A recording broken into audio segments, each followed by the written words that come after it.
Hello guys, pag-usapan lang natin ang breaking news. Finally, exclusive guys na bali-balita. Katniel, hindi pa rin kayang mawala ang isa't isa.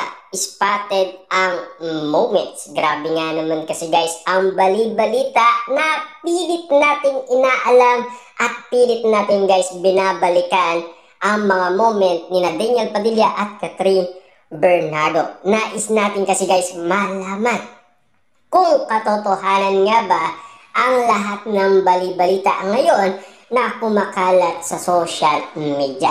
Ating napansin kasi guys, ang couple watch ng Katniel na laging suot ni Catherine Bernardo at Daniel Padilla. Kapag sinuot ni Catherine Bernardo guys, makikita mo rin suot din ni Daniel Padilla. Ibig sabihin, walang pinagkaiba. Ibig sabihin, meron ba silang moment na nagchat-chat or nagte-text or merong isang taong nagsasabi na ganito ang ginagawa ni Catherine Bernardo para malaman din ni Daniel Padilla. Siyempre guys, nais din natin kasi malaman yan. Kasi gulong-gulo na guys ang lahat ng mga tao.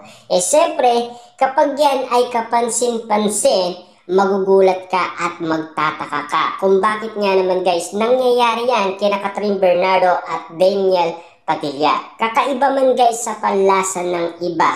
At sa iba naman, yan ang prediction at manifest nila na magkaroon ng balikan. At umaasa ang karamihan na sana ganyan ang sitwasyon na mangyari.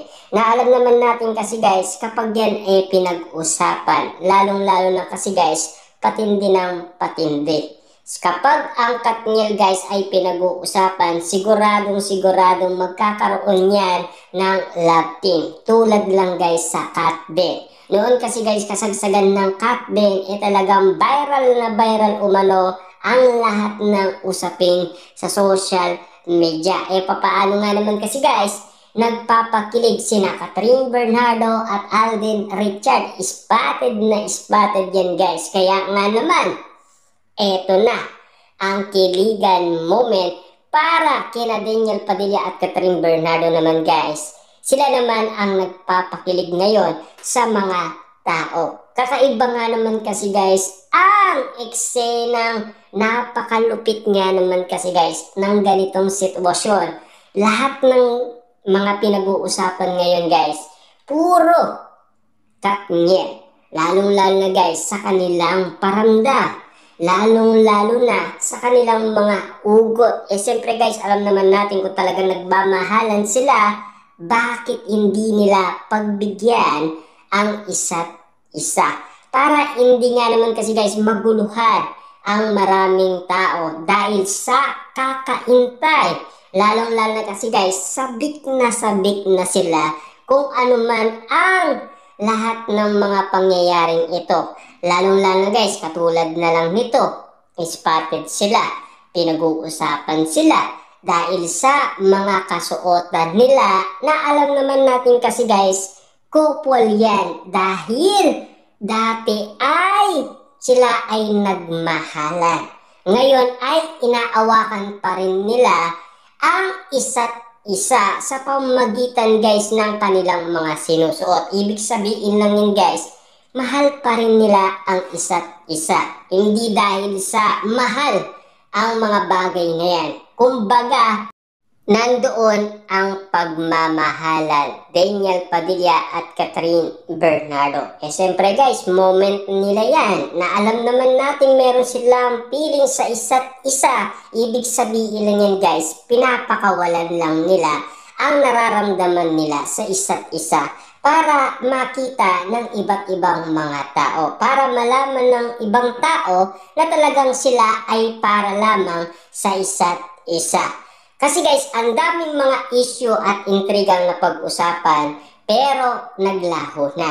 Pero ngayon, ang pinag-uusapan, Daniel Padilla at Catherine Bernardo, hindi pa rin sila nawawala umano guys sa eksena sa social media. Ibig sabihin, nawala lang saglit sina Daniel Padilla at Catherine Bernardo nang dahil sa madaming napag-usapan. Kasi yung mga nalilink kay Catherine Bernardo. At unti-unti nga naman kasi guys nasasaktan ang damdamin ni Daniel Padilla dahil ayon kasi guys kay Daniel Padilla last 2023 akin lang si Catherine Bernardo.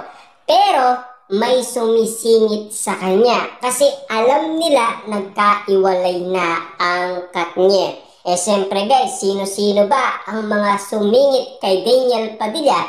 Tulad na lamang guys, Jericho Rosales na pag-usapan yan, Donnie Pangilinan. Lalong-lalo na guys, siyempre pinag-uusapan din Mayor Mark Alcala. Siyempre guys, Alden Richard na pag-usapan din yan. At Papa P. At lalong-lalo guys, Kenneth, diba? At lalong-lalo na, eto na, ang panghuli. Daniel Padilla naman guys, ang may moment ngayon para sa puso ni Catherine Bernardo at para din sa kanyang kaisipan na unti-unti niya guys nare-realize na talagang si Daniel Padilla lang ang kanyang minamahal. Ibig sabihin, iisa lang ang taong napaka-importante sa kanya.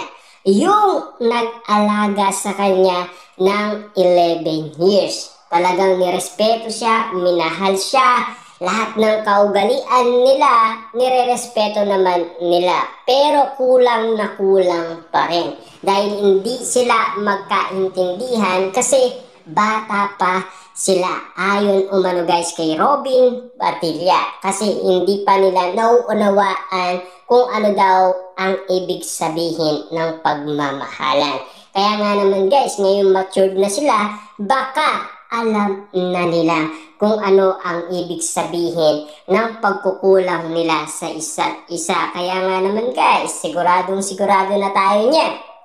Ito ay papunta na rin sa nangyari kina Maja Salvador at Rambo na matagal nagkaiwalay pero nagkabalikan din at kinasal din at nagkaroon pa ng mga anak. Yan ang ibig sabihin ng karamihan. Kaya nga naman guys, suportaan natin sina Daniel Padilla at Catherine Bernardo kapag nangyari na ang dapat mangyari.